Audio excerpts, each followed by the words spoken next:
Isang batas ang inihain sa Senado na naglalayong gawing exempted sa pagbabayad ng value-added tax ang persons with disabilities o PWDs. Nagbabalik si Jade Miguel.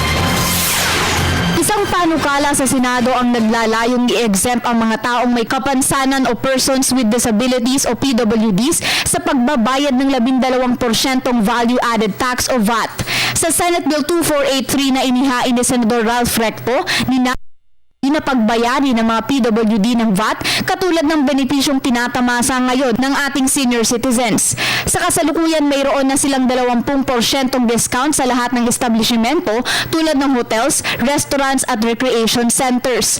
Ang panukalang tax exemption sa VAT ay layong gawing karagdagang benepisyo sa kabila ng naturang 20% diskwento para sa PWDs.